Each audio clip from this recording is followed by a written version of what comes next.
My YouTube channel. और हम जो है हमने कल फर्स्ट लेक्चर में इलेक्ट्रिक चार्ज डिस्कस किया था और आज जो है कि सेकंड लेक्चर है, इसमें जो है हम इलेक्ट्रोस्टैटिक्स में आज कूलम्ब्स लॉ डिस्कस करेंगे। ठीक है, तो जैसा कि आपने जानते हैं कि दो सिमिलर चार्जेस एक दूसरे को रिपेल करते हैं और दो जो है कि अपोजिट चार्जेस एक दूसरे को अट्रैक्ट करते हैं। ठीक है, तो उनके बीच में अट्रैक्शन से और रिपल्सन से एक फोर्स लगता है जिसको जो है कि इलेक्ट्रिक फोर्स कहते हैं। ठीक है, अब वो जो इलेक्ट्रिक फोर्स है उसको आज हम कैलकुलेट करेंगे। वो जो इलेक्ट्रिक फोर्स है उसको हम कूलम्ब्स लॉ के द्वारा आज कैलकुलेट करेंगे। ठीक है, तो इलेक्ट्रिक फोर्स आज हमें निकालना है। तो इन 1785 में कूलम्ब्स ने बाय एक्सपेरिमेंट एक लॉ दिया था जिसको हम कूलम्ब्स लॉ कहते हैं। और जो ये लॉ था, ये जो लॉ है उस वो दो चार्जों के जो टू चार्जेस के बीच में फोर्स के लिए उन्होंने कैलकुलेट किया था। तो हम देखते हैं क्या दिया था लॉ। उनकी जो लॉ थी ये कहती है कि the forces between two point charges is directly proportional to the product of the charges and the inversely proportional to the square of the distance between the charges and the force direction of force is the line joining the two charges. ठीक है, तो क्या हो गया, F is directly proportional to the according to Coulomb's law. क्या होता है, according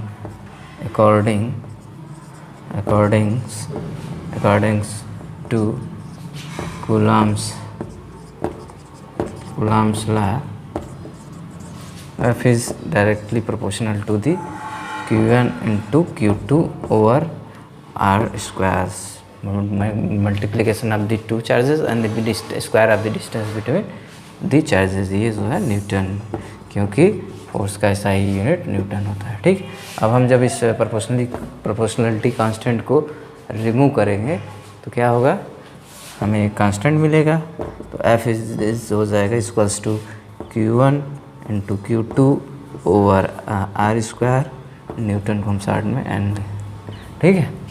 ठीक है, और इस ये जो है बाय एक्सपेरिमेंटली ही was found that the value of K is experimentally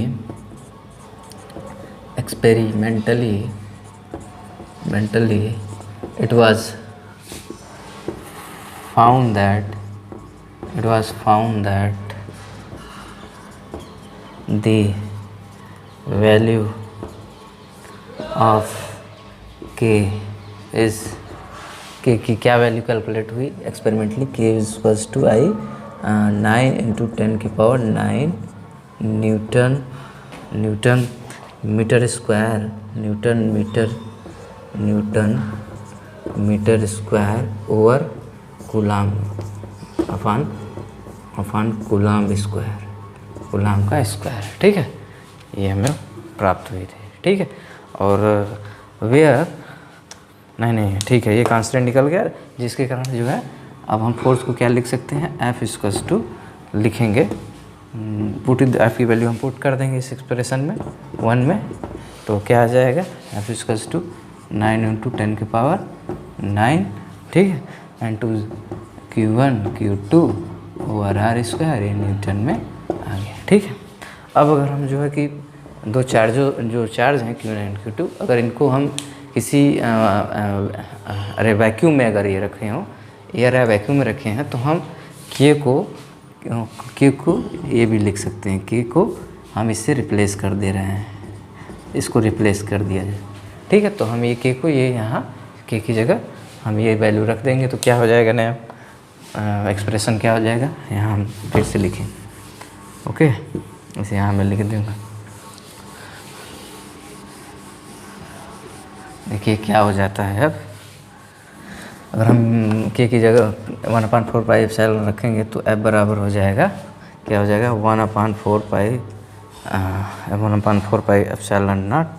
ठीक है, and to Q1 Q2 over R square, ये हो गया न्यूटन। ठीक है, अब हम where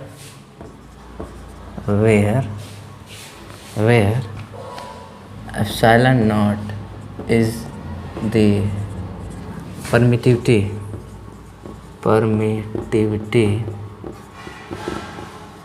of of free space, ठीक है। ये एप्सिलॉन नॉट को हम परमिटिविटी ऑफ फ्री स्पेस हो कहते हैं, ठीक है, बोलते हैं, ठीक है। अब हम देखेंगे अब हम अगला जो है कि 1/4 पाई एप्सिलॉन नॉट का हम डायमेंशन देखेंगे कितना होता है, ठीक। तो अगला क्या है, अगला टॉपिक है, अगला जो है कि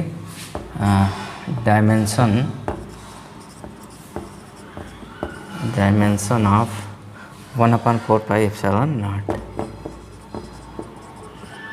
ये देखेंगे, since we no,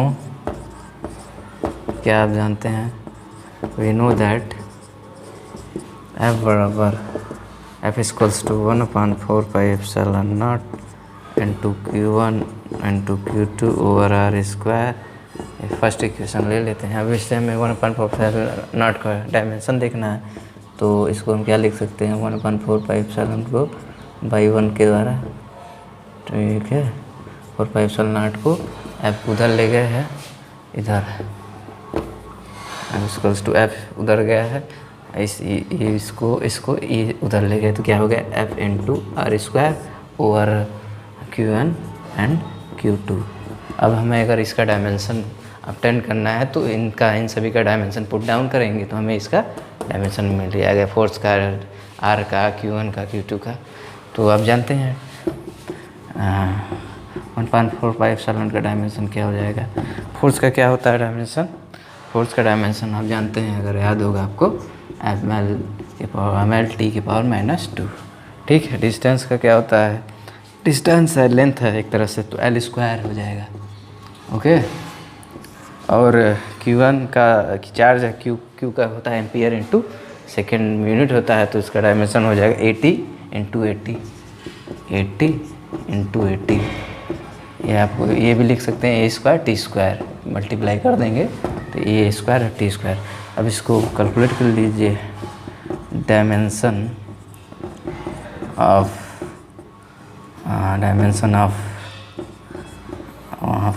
1/4 pi epsilon not क्या हो जाएगा।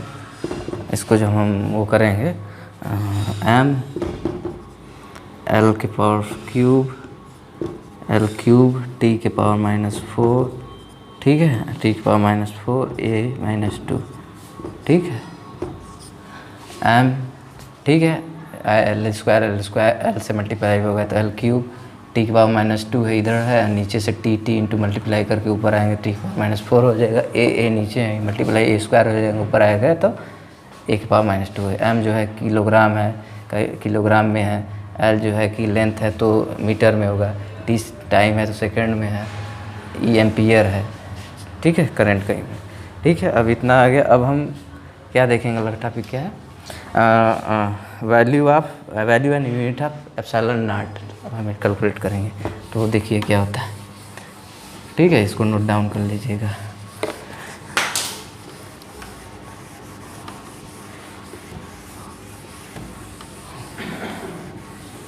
ठीक, वैल्यू एंड क्या हो गया, value and unit of epsilon not क्या होगा, ओके। अब वी नो दैट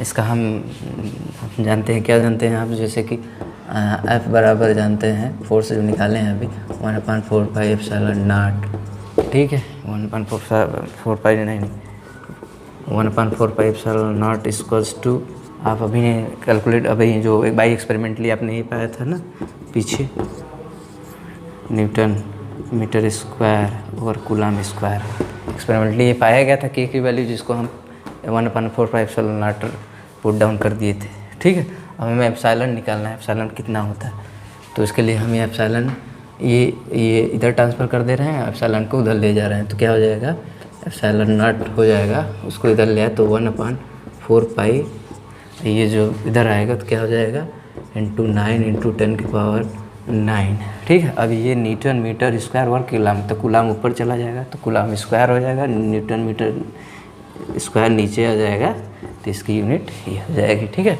इधर आएगा तो इसका ऊपर चला जाएगा, क्रॉस प्रोडक्ट कर देंगे। ठीक है, अब हम एप्सिलॉन नॉट की वैल्यू निकाल रहे हैं कितना होता है। अब हम रख देंगे 1/4 पाई की, अब वैल्यू जानते हैं कितना होता है, पाई की वैल्यू कितना होता है 3.14 होता है, अब जानते हैं पाई को, और ये है ही है 9 × 10⁹ ये वैल्यू। ठीक है, और ये coulomb square over newton metre square. ठीक है, अब इसको जब कैलकुलेट करेंगे भाग देकर आप देखिएगा डिवाइड करके, तो क्या ही आएगा 8.85 इंटू 10⁻⁻12। इसका यूनिट यही वाला होगा, coulomb square over newton metre square. ठीक है, coulomb square over newton metre square, इसकी वैल्यू 8.85 इंटू 10⁻⁻12। ठीक है, हाँ, तो जो है कि एप्सिलॉन नॉट की वैल्यू इतना हमने कैलकुलेट कर लिया, 8.85 इंटू 10⁻⁻12 कूलाम स्क्वायर। हाँ, तब हमने क्या कैलकुलेट कर लिया, एप्सिलॉन नॉट की value 8.85 into 10⁻⁻12 coulomb square over newton metre square, इतना हमने कैलकुलेट कर लिया। अब इसको आप याद रखिए, क्योंकि न्यूमेरिकल्स में ये इसकी बहुत ज़रूरत पड़ेगी, इसको आप डायरेक्ट पुट डाउन कर सकते। ठीक है, ठीक है, तो अब हम नेक्स्ट टॉपिक देख रहे हैं, क्या है इसमें निकालना, आप इसको याद रखिए। अब हमें क्या करना है, ये आ गया। अब हमें डायमेंशन ऑफ एप्सिलॉन नॉट देखना है, डायमेंशन ऑफ एप्सिलॉन नॉट देखना है, कितना डायमेंशन होता है इसका, डायमेंशन ऑफ एप्सिलॉन नॉट। तो आज जानते हैं, पहले से आप जानते हैं 1/4 pi epsilon nought into Q1 Q2 over R square. अब हमें इसका डायमेंशन निकालना है, तो इसको हम उधर कर लेके इधर एप्सिलॉन नॉट क्या हो जाएगा बराबर, फोर्स को इधर लाइए 1/4 पाई 1/4 पाई कांस्टेंट है, इसका डायमेंशन में कोई यूज़ नहीं है, जैसा कि आप जानते हैं। ठीक है, डायमेंशन निकालना है तो कांस्टेंट टर्म है ये, तो इसका डायमेंशन में ज़्यादा प्ले रोल नहीं करेगा। ठीक है, तो अब हमें एप्सिलॉन नॉट का डायमेंशन निकालना है, तो Q1 Q2 F फोर्स का डिस्टेंस R का डायमेंशन पुट डाउन करेंगे तो हमें इसका डायमेंशन, ये कांस्टेंट है, कांस्टेंट कोई भी कांस्टेंट डायमेंशन लेस होता है। ठीक है, फिर तो हम इसका डायमेंशन रखेंगे सबका बारी बारी से। तो डायमेंशन, अब जैसे चार्ज का डायमेंशन क्या होता है, A × T। अब ये 2 बार है, A × T into A × T, तो इसको हम क्या लिख सकते हैं, मल्टीप्लाई करके A² T², क्योंकि 2 चार्जेज, एक चार्ज ये है तो दोनों का स्क्वायर हो जाएगा। ठीक है, और फोर्स का रखेंगे तो क्या आता है, फोर्स का क्या होता है mL/T⁻²। ये फोर्स, ये R जो है डिस्टेंस है, तो इसका स्क्वायर है तो L²। ओके, अब हम इसको, तो डायमेंशन ऑफ एप्सिलॉन नॉट क्या आ गया, कैलकुलेट कर लिए तो कितना आएगा, ये m है ऊपर चला जाएगा तो m⁻⁻1। ठीक है, फिर L जो है कि ये L⁻⁻3 हो जाएगा, L⁻⁻3, फिर जो है T⁻⁴, फिर जो है कि ये हो जाएगा A²। ठीक है, कैसे देखिए, ये m ऊपर जाएगा, एक ही है तो m इन्वर्स हो जाएगा। ठीक है, फिर L एक यहाँ L है और एक यहाँ L³ हो जाएगा, ऊपर जाएगा तो L⁻⁻3 हो जाएगा। फिर T है, T⁻⁻2 है, एक इधर है, ऊपर जाएगा तो T के पावर ये प्लस हो जाएगा, तो T के पावर ये इंटू T के power T² into T² T⁻⁴ हो जाएगा। A² ऑलरेडी है तो इसका डायमेंशन ये हो जाएगा। अब इसका यूनिट क्या हो जाएगा, इन MKS system unit of epsilon क्या हो जाएगा। ठीक है, अब हम इसी से यूनिट नहीं लिख सकते हैं, m जो है मास है तो इसका मास का किलोग्राम, मास का क्या कहते हैं हम केस में किलोग्राम है, इसका पावर 1 है। L जो है लेंथ है तो इसको क्या लिख देंगे, L जो है लेंथ है तो लेंथ को क्या कहते हैं हम केस में metre cube. Metre cube, t जो है टाइम है, सेकेंड के पावर 4 इंटू ए एम्पियर है तो एम्पियर के पावर स्क्वायर है। ठीक है, किलोग्राम के इन्वर्स, मीटर का क्यूब, सेकेंड का पावर 4, एम्पियर का स्क्वायर, ये इसकी यूनिट है। इससे हम डायमेंशन से डायरेक्ट लिख सकते हैं। ठीक है, ये हो गया। अब जो है लास्ट टॉपिक क्या है, अब इसको नोट डाउन कर लीजिएगा। लास्ट टॉपिक हम डिस्कस करते रहे हैं।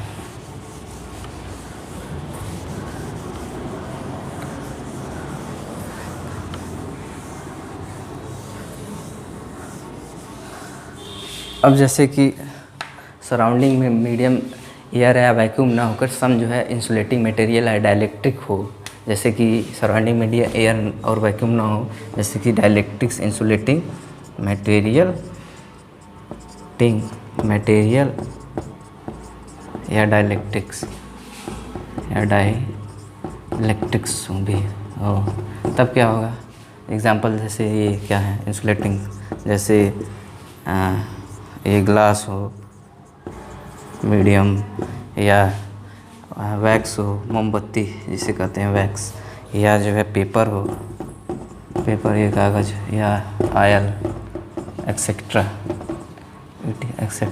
ये सभी चीज़ें हो, तब क्या होगा, तो जो है फोर्स जो की वैल्यू जो है चेंज हो जाएगी। क्या हो जाएगी, तो F जो है, F will converted into forces, क्या हो जाएगा, फोर्स हो जाएगा 1/4 पाई एप्सिलॉन नॉट की जगह एप्सिलॉन हो जाएगा और बाकी सब वही रहेगा, Q1 Q2 over R square newton. ठीक है, फोर्स चेंज हो जाएगा, एप्सिलॉन नॉट की जगह हम एप्सिलॉन हो जाएगा। एप्सिलॉन क्या कहते हैं, वेयर एप्सिलॉन इज क्या है, एप्सिलॉन है एब्सोल्यूट परमेबल, एब्सोल्यूट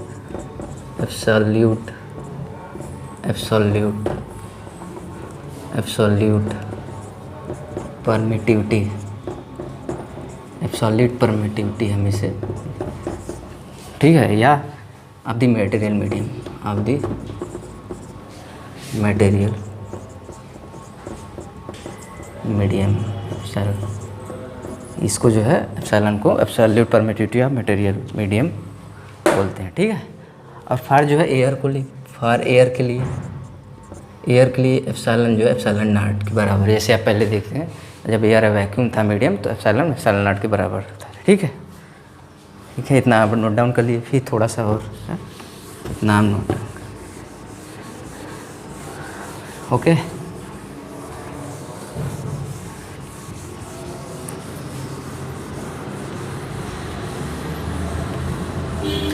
अगर अदर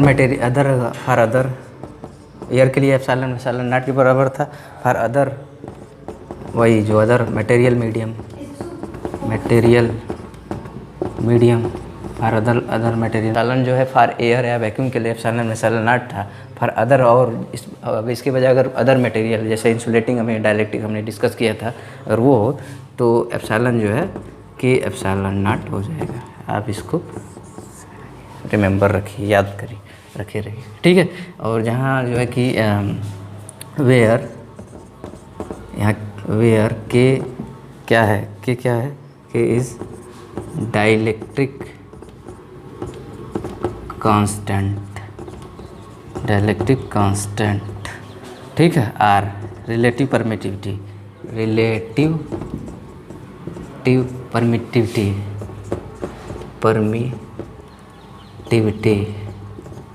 ऑफ द मीडियम,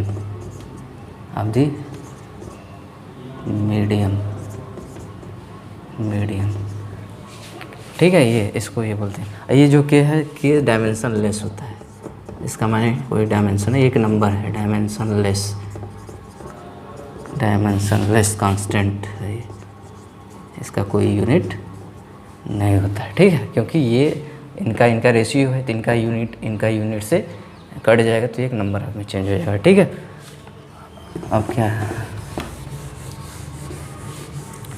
अब के की वैल्यू अगर हम एप्सिलॉन की वैल्यू पुट कर दें फोर्स में तो क्या हो जाएगा एक्सप्रेशन, एफ बराबर था क्या था 1/4 हर मटेरियल मीडियम के लिए हमने ये अभी कैलकुलेट किया Q1 Q2 और R स्क्वायर न्यूटन।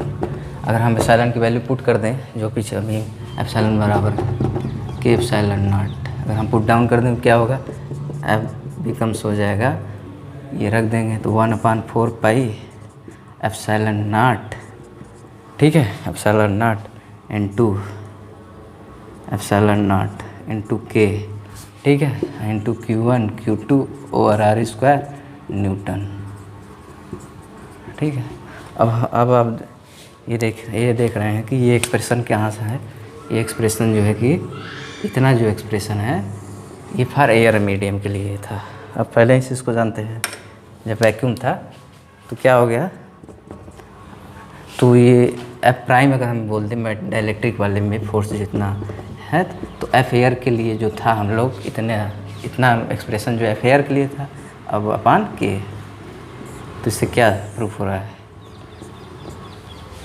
क्या प्रूफ हो रहा है इससे ये प्रूफ हो रहा है कि जो है कि डाइलेक्ट्रिक मीडियम या इंसुलेटिंग मटेरियल में फोर्स जो है कि जो एयर में था उससे के टाइम्स उसका 1/k टाइम्स है, माने कि कम हो गया है, ठीक है, कम हो गया है, इसका 1/k फैक्टर है, ठीक है। तो अब तो के की वैल्यू जो है डाइलेक्ट्रिक के लिए हमेशा के ग्रेटर देन 1 होता है, हमेशा डाइलेक्ट्रिक मीडियम के लिए या इंसुलेटिंग मटेरियल के ग्रेटर देन 1 होता है, तो ये एफ प्राइम एफ से लेस होगा, ठीक है। इसी कारण जो है कि जो फोर्स है, if there is some insulating dielectric between charges, then the force between them decreases by a factor k, ठीक है। इससे हमें एक्सप्रेशन, ठीक है। तो आज हम कूलम्ब्स लॉ कंप्लीट कर लिए हैं, तो आज के लिए बस इतना है। अब हम कल नेक्स्ट लेक्चर में नेक्स्ट टॉपिक के साथ आएंगे, तब तक के लिए धन्यवाद, थैंक यू।